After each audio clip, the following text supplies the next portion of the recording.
I broadly welcome the changes to ILR, but I seek clarification about whether there will be revocation for those already settled who break the law.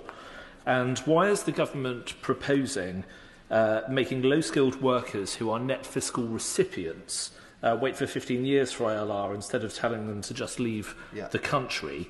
And on the broader question of immigration, the government says it wants to get the numbers down. The Boris wave was a disgrace, that is correct.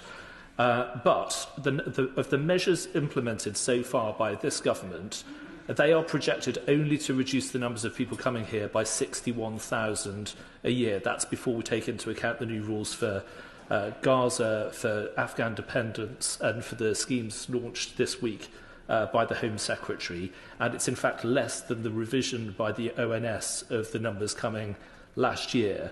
So if she does want to get the numbers down, when will the Home Secretary bring forward new policies to make sure that the number of visas issued falls by the hundreds of thousands as soon as possible?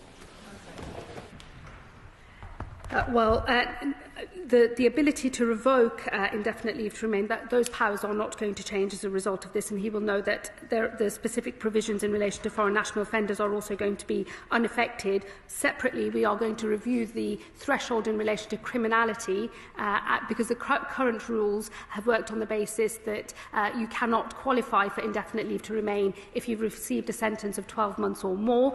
But given the changes that are being brought forward in the sentencing bill and others, we will be looking at all of that threshold in its entirety. He's raised a point around retrospectivity.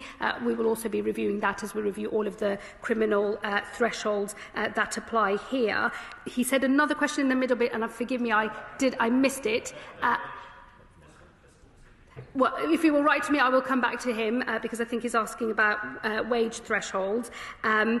He made a final point, which I did pick up, which was around modelling and essentially the numbers that we're talking about and whether 61,000 a year reduction is the right number. Let me just say to him, look, I will be coming to this House on a regular basis to be held to account for the delivery of these reforms and those that I set out on Monday in relation to the asylum system. It's a big package of reforms taken together. These are the biggest changes to settlement since 40 years, and the asylum package is also, one of the biggest packages of modern times. The combination of the two, I think, is going to keep modellers and others very, very busy over the coming months. But what I will promise the House is we'll be transparent on the data, on the numbers, and what our proposals will mean in practice. That will inevitably change as we design the new system as well, but they will always get transparency from me in this House. Stella.